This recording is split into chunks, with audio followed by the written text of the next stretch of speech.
Supporting the guys, just an outstanding atmosphere, and you could certainly feel the crowd today in all those big moments, and we certainly had a lot of them throughout the course of the game, just a back and forth game.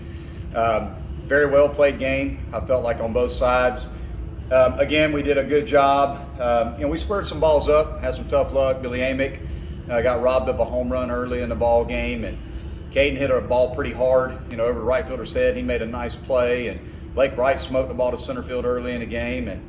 But I thought we did a good job against some tough arms today, again, of winning that free 90 battle. We took our walks, put ourselves in a position to score some runs, and it wasn't necessarily always pretty, but it was a very hard-fought game. It's great to see Briar Hawkins come up there with just a huge at-bat, to win the game for us.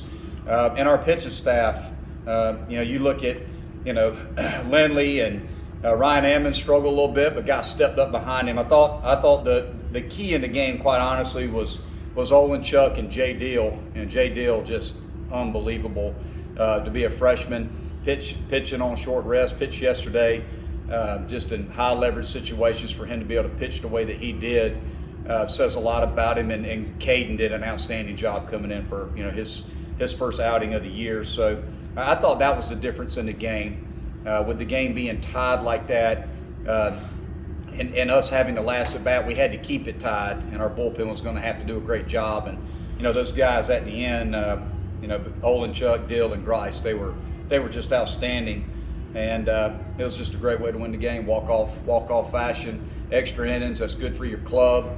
It's going to give them confidence going into those situations. As we move forward. So it's great to have a game like that. How far as the weekend overall to start off with the sweep, how big is that for you guys? Yeah, it's huge for us. I mean, there's no doubt about it. And there's a lot of things that we learned about our club. We still got some questions to answer, and we need to get better in some areas for sure. Like to see our starting pitchers. Obviously, the last 2 days we need to get a little deeper into the ball game. I'm not, as concerned about getting hit as I am. We got to be able to make some pitches with runners on base and get a little deeper in the game from the starting pitching side. But I think the one thing that you saw today and yesterday was our ability to use our bullpen and our guys. We have several guys that are built to start. Gilbert can start. Jay Dill's been built to start. Jackson Lindley's been built to start. Olin Chuck has started. Grice has started. So those guys can go long. We can stretch those guys out and get them a time through the lineup if needed. So that certainly helps when you're able to go to those guys early in the game if your starter struggles. You used Alex Edmondson early in the game. What went into that decision? Yeah, the decision was very simple. That was the high leverage situation of the game. I mean, if you look at it right there, we're up by 1 run at the time, 2-out walk, and then next thing you know, they had lefty, righty, lefty coming up. So we felt like, and that's their best hitters, 2, 3, 4. So we felt like right then and there we needed to go to Ammons to hold them. We had not used him yet, so we wanted to go to Ammons in that situation. He struggled a little bit, and obviously once we got to the right-hander, we needed a punch out, and we went with Eddie, and unfortunately Eddie walked the runner in, but then he punched the guy out. So the bottom line is we felt like with those guys coming up and knowing what they had in the pen, that was the leverage situation that we needed to shut them down right then and there.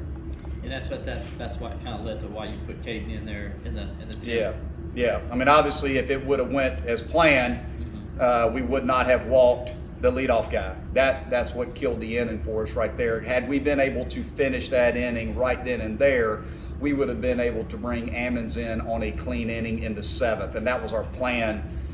Because their 2-hole and 4-hole guys were left-handed. We wanted to bring Ammons in for the 7th with a 1-run lead and get through their best hitters then and there, and then go to Eddie. That was kind of the plan, but it didn't work out once we got the 2-out walk. Then we had to bring Ammons in the 6th, and we just got to do a better job. And we had a tough play at shortstop that could have went either way there.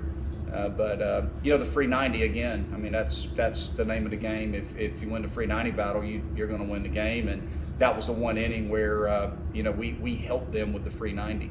How hard is it for a guy like Caden to keep his head in the game, where because you guys are going to use him that way sometimes, when you have to pull him in to pitch to kind of help you out when you get in this situation? keep his head in the game and be ready to go when his numbers call for that? Honestly, I think it's good for us not to let him know. Honestly, I think it works better for him when he just is an athlete, and I think he will tell you that. The main thing is just, we just tell him, hey, make sure your arm is good and loose. Like he went down in between innings and threw a little bit, and he kind of throws with a pitcher's delivery in right field when he's warming up in between innings later in the game with the anticipation that he might come in the game. It's more about just making sure his arm is ready. But I think he actually is better when you just kind of tell him right then and there. Literally, he was at third base to end the inning, and as he's coming off the field, I ran out there to ask him. I was like, hey, are you ready to go if we bring you in the game? He's like, yeah, I'm good. Let's go. So I think it works better when he doesn't know when he's going to pitch until that moment. Overall, Money, I guess, what did you learn about your team this weekend? I thought we played outstanding defense. I thought we did a great job of filling up the strike zone. Again, we had the one inning, honestly, out of, you look at the weekend, 28 innings of baseball, we really only had one inning where we struggled to throw strikes. I'll take that. So we forced the other team to swing the bat to beat us, and I'll take that. I thought we played great defensively. I thought our bullpen was phenomenal. And we took our walks. We took what they gave us, and we were able to score a decent amount of runs by doing that. And today, probably the thing that I'm most proud of today is we were able to win one of those games in a balance. One of those games that could have went either way. We were able to win that game, and I think that says a lot about our club and is something that we need to build upon. Winning the game 5-4. Oftentimes those are the games that can go either way, and we were able to win the game. There's been a lot of talk about whatever the pitch calling devices are that you guys are wearing this year. Yeah. What are I'll they explain called? it. Yeah. Yeah. So basically, in college baseball, sign stealing is rampant. I mean, it's absolutely rampant, and it's because everybody has the same video system. So we all use a video system called Synergy, and so basically you can see the catcher. It's the center field camera view on everybody. So everybody can just sit there and study your catcher's signs. So when you have runners on second base, a lot of times guys can just decode what signs if you don't have some sort of system where there's no signs being put on. So that's why you're seeing all of these wristbands and all these different things. It's not easy for me, quite honestly. I'm more of a baseball purist when it comes to that stuff. But I will tell you this: if you don't use something like that with runners on second base, you better have a lot of different sets of signs, because your signs are going to get stolen. And then all you got to do when you get runners on second base is just verbal what pitch is coming in. So it basically puts your pitchers at a huge disadvantage if they don't use it. Yeah, and I was going to say, as far as if a pitcher wants to wave off the pitch, he doesn't like it. How does that work? Yeah, so like if he waves the pitch off, then we would just put the sign on. Okay. Just because we wouldn't necessarily have time. But the great thing about the little system that we use is we literally just punch in the pitch, and he just looks down at his wristband and he knows exactly what to throw. That way there's no cross-ups either. Right. So we radio into the catcher what pitch is coming, and then we plug the sign in. He looks at it, and there's no signs being given between the catcher and the pitcher, and there's no confusion as to what he's going to throw, so they don't get crossed up. Okay. So, Who all's wearing those? Because I know, like Vanderbilt, everybody on the field wearing them. well, now see, we do not use them for signs on offense. Gotcha. Now I think, and I'm just assuming here, I think what Vanderbilt and some schools are doing that wear them all over the field, and it makes sense. Look, if let's say you're throwing a curveball, well, your infielders are probably, as that pitcher starting his delivery, going to shift more to the pull side of the field, because breaking balls are going to be pulled more. Right. Whereas if it's a fastball, once the pitcher starts his delivery, they're probably going to hold their position a little bit more. So I think a lot of it helps the infielders and maybe the outfielders. I don't know if they're doing it too, but I haven't studied what they're doing. But a lot of it just has to do with positioning based on the pitch that's coming in. Do they have a name? Because people are calling them beepers and all sorts of stuff.